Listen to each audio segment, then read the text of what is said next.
Education meeting. The time is 5:10.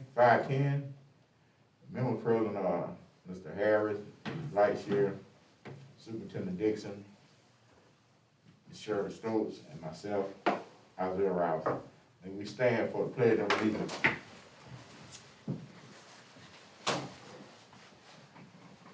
I pledge allegiance to the flag of the United States of America and to the republic for which it stands, one nation, under God, indivisible, with liberty and justice for all. We have a moment of silence, please. Thank you.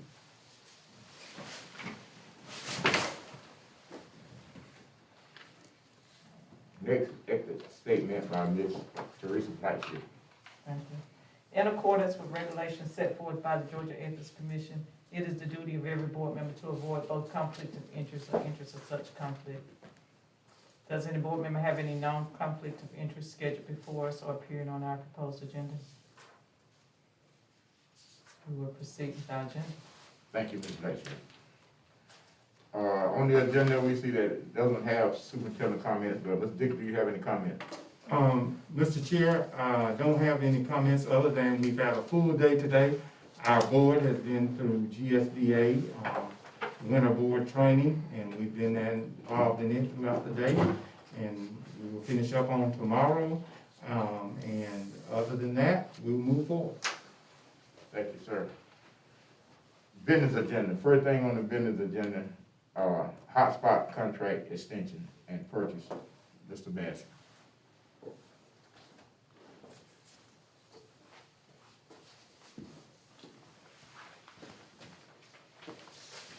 Take this action item. Yes, sir. Thank you.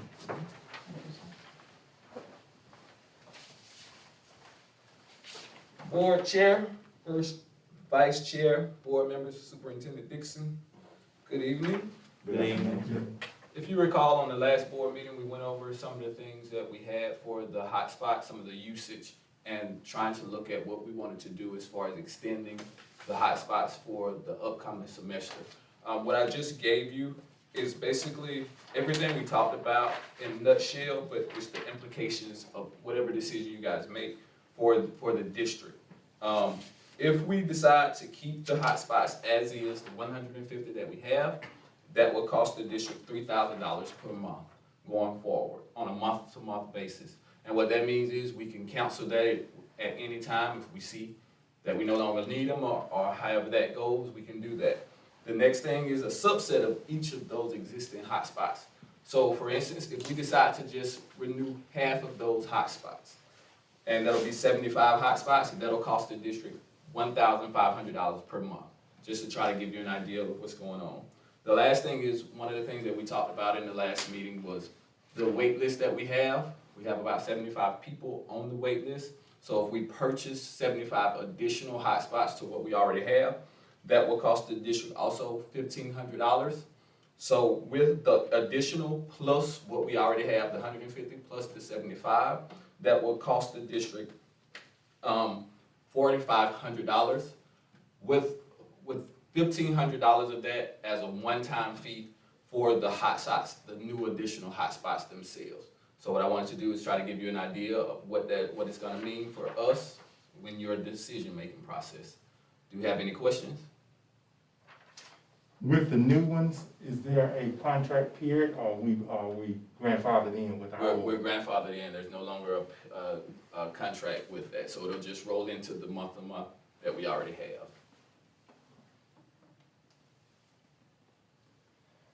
And what that you were saying about a one-time fee? So in order to use the service, we have to purchase hotspots. So that would be that one-time fee. We would have to purchase 75 additional hotspots at $60 a piece. And I'm sorry, I think that number is wrong because it wasn't on my paper. So it'll be $4,500, that one-time fee. I'm sorry, I messed that up. But so with 75 additional having to purchase, they're $60 a piece, and that will put it at $4,500 as an additional one-time cost for that particular purchase. Did I clear that up? Mm-hmm.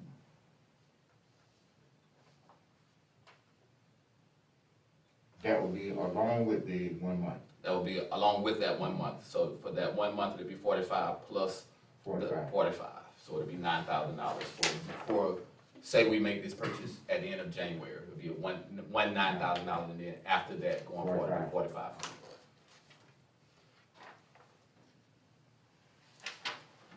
What was, budget-wise it is available?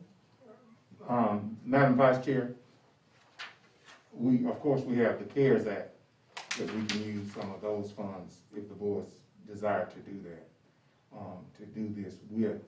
I think one of the things that we have to decide is where are we headed? You know, in regards to, are we headed, you know, to traditional? I think that has some implications for us, because if a large number of our students are headed back to the building, will we need the additional hotspots? Because some of those hotspots then could be transferred to maybe some of the ones who are at home. So we may not need the additional hotspots, but we may need to maintain the month-to-month for some of those that are still on virtual. So I think we have to have some additional conversations as we're talking to help us decide where we're going. Does that make sense to you all? And to help piggyback off of Mr. Dixon, that's where, if you look at that second major bullet, that's where that subset comes into play. With that, I just did a generic half of 75, but we could do 30, 50, whatever we see from the data that we receive, so that feeds into that. So even if we agreed or decided as a district to return to face-to-face traditional learning, I think you build for capacity, because you never know when there may be an outbreak that we have to return home. You build for capacity and purchase the extra 75. Yes, this is a waiting list. I agree, Mr. Harris. This is a waiting list. You want to get caught out there, and we need it, and don't have it. You know, I mean, since it's a month to month, I think we need to probably, my opinion, take a chance on that for that month to month. You know, And if need to make a change later to offset costs or to make a better deal. At this point, at this point, we're month to month with every decision. Yeah. So in addition to that, Because I'm still, even as late as today, I'm still getting texts about what's the decision. Let me say this also in reference to Madam Chair's question. You mentioned this in response to Superintendent Dixon. Where we pull the money from is up to the board. Where was the first monies pulled from for the purchase? It came from CARES Act money. Cheers. Would it be wise to continue that? It was a lot. That's what it was budgeted into. And we still have monies, I think we talked about this last board meeting, we still have monies allotted for this line item. Absolutely. Yeah, I would proceed as we have. I think that's a great idea. Our kids need it. I don't think we'll go wrong with it. No. And maybe having this conversation and probably we'll discuss this in the executive session, maybe make a small announcement concerning where we are with the returning.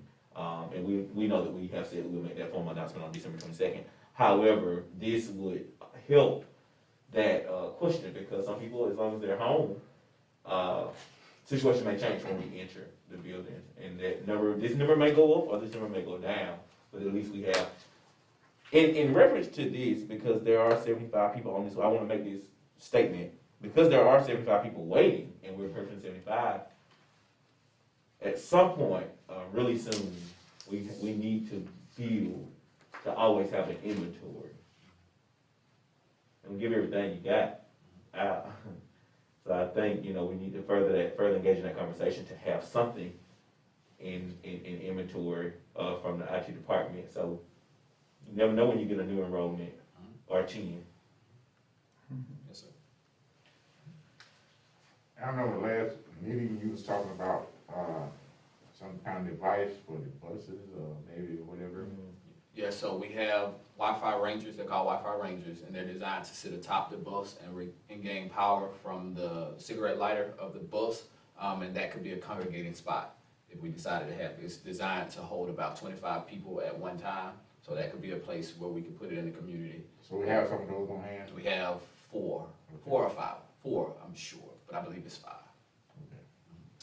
And Ms. Stokes, you were not here, and I asked the question if that could be something that we could see about getting one of those suppliers that we could put up in the resource center up in Dry Branch, rather than on a bus, that if we could put it at our resource center, and then people could pull up in that parking lot and do that, because that would be a safe place. They're off the road. Absolutely.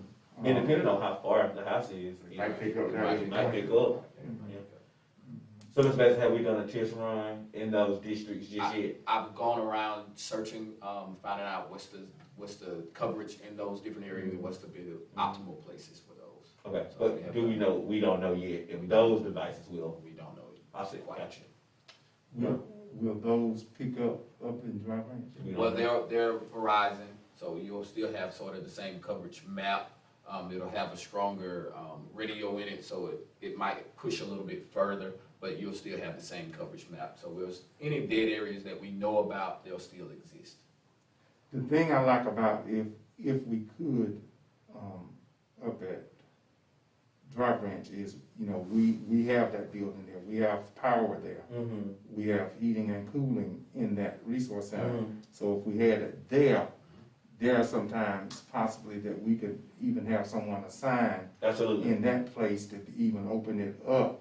That's a great idea, but as Mr. Bagley is stating, we don't know those devices will be strong even in that neighborhood just yet. So what I would love to do, because you said we have 4, what I would love to do, Mr. Bagley, prior to next board meeting, you and your team have the opportunity to take the devices, see what strong points are, and bring us back a report, because that may not cost the board or the district at large money, but it does send our buses to remote locations that will be there, not housed here or at bus drivers' homes.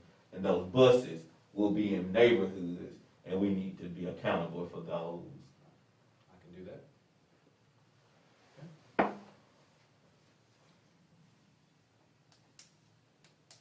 I got anything else? Any other questions?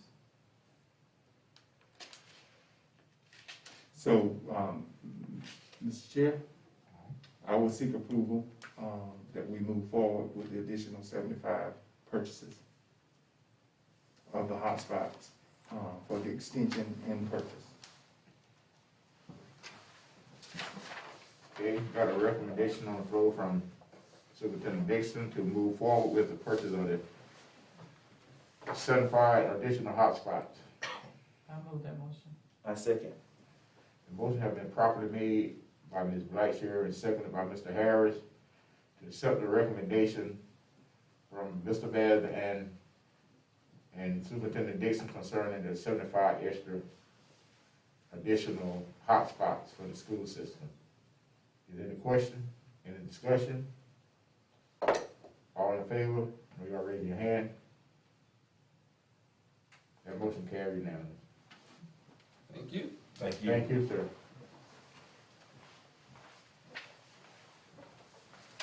That's all we have on our business agenda. So I get a motion to exit out of business agenda, public agenda, and goes into executive session. Mr. Chair, I move that motion. Second. The motion has been properly made by Mr. Harris and seconded by Mrs. Blackshear to exit out of public section and move into executive session. Is there any discussion at this time? All in favor, nobody raise your hand. That motion carried now.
back out of executive session. Can you give me a motion?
We come out of executive session back into public session.